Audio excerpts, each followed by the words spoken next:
Hi there, it's Stephanie from Mommy Standard Time, where we save minutes and savor moments. Today is Friday, and if you were around during Vlogmas, you know that on Fridays, because I love alliteration so much, I either fail your Friday, or we have some fun with $5 Fun Friday. Today we're gonna have fun. $5 fun is exactly what it sounds like. I take $5 to either Dollar Tree or Walmart usually, and we see what kind of shenanigans we can get up to. Usually some sort of craft, something where I can spend time with my kids, creating something fun, and just creating memories, because that's what life's about, right? A lot of times my $5 fun does turn into a Friday fail. I'll post my playlist, you can see, because we usually experiment.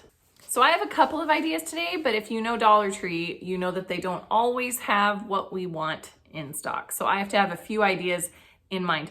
Would you rather use paint, marker, or crayon today? Paint. Paint? Yeah, finger painting. Oh, finger painting? Oh, okay. So let's see what we can find at the dollar store. All right, so come along with us and see what kind of shenanigans we can get up to with $5. Yeah.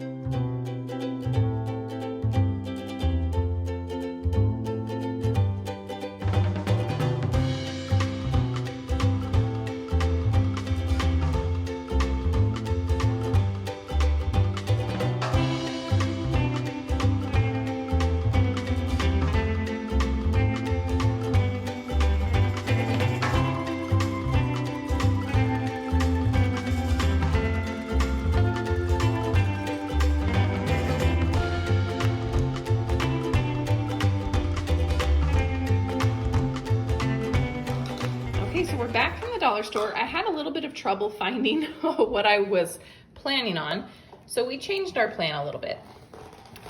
Over by the teaching materials, you can find this banner art paper, which is really great. It's 5 feet long. And then we got some food dye and shaving cream. We are going to make finger paint. And so I got one of these. I didn't have a muffin tin just for art, so I went ahead and got one. Then that only took $4, and I thought, well, what else could we do? So we are actually going to split this paper in half. Half is going to be for shaving cream, finger paint, and the other one is for a fun little project afterwards.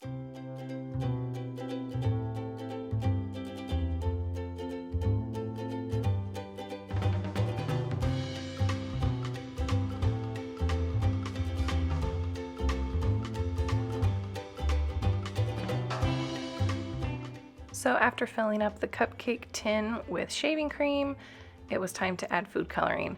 And a little bit goes a very long way.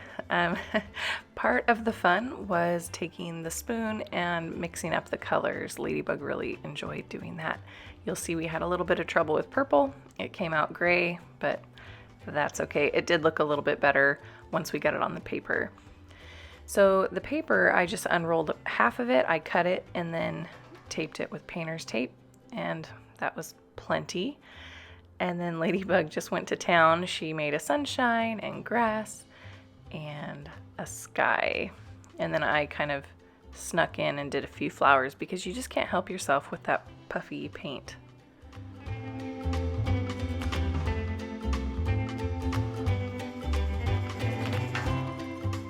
And speaking of puffy paint, if you want it to maintain that puffy texture, you just add equal parts glue to the shaving cream. I didn't do that, and so you can see as it dries, the bubbles pop and it just becomes a regular painting, which is fun. Yes, look at those hands and how stained they are, but luckily cleanup was a breeze. So I just rinsed her hands off, and then you'll notice here we had just kind of this faint green gray staining on her hands, and I just was able to wipe it off with a microfiber cloth and water. But if you don't have microfiber, or if for some reason it doesn't work, toothpaste and a regular washcloth will do the trick.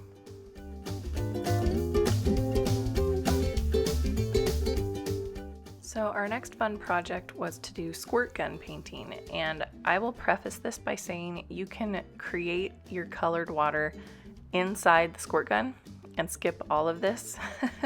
But we've been talking about color mixing quite a bit in preschool together, and so I wanted to take this opportunity to have her mix her own colors and kind of experiment with different drops and to see what happened.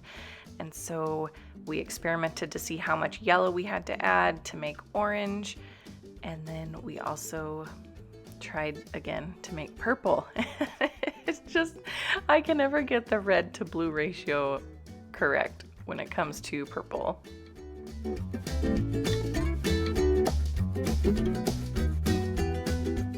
So after getting our 3 colors mixed up, because we had 3 squirt guns, I just used a very small funnel to fill the squirt guns and we took them outside. I just unrolled that paper from the dollar store, the half we had left, and I did it flat on the ground and held them in place with rocks. And you'll see why in a second that wasn't probably the best choice. It really would work best if you have your paper on an easel or somewhat vertical, because it took a while for Ladybug to realize she couldn't just point and shoot straight downward. Like, the liquid just didn't want to work that way with the little pump in the gun. So eventually I convinced her to sit down and she had much better luck, but it would have probably worked better and been more exciting for her if I had had it vertical on an easel or something like that.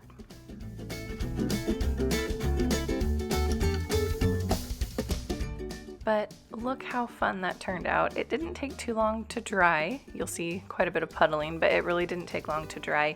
And then she had fun telling me what things she could see in the different blobs she made. Super fun. All right, well, there you have it. Ladybug wanted paint, so she got some paint. We had a lot of fun with that. I think once the squirt gun painting dries, we will go ahead and use that paper for art. I'll cut it into smaller pieces and she can draw on it with marker. And she'll probably embellish her shaving cream painting too. She'll probably decide to embellish that with some markers or crayons. I tried to rinse out the squirt guns and I think they're going to be paint squirt guns from now on, so which is great. The older kids got home from school and were like, hey, I want to try painting something with a squirt gun. So anyway, that will be something fun we'll have through the summer. Thanks so much for checking out this video. Feel free to subscribe or check out more $5 fun, and I will see you next time.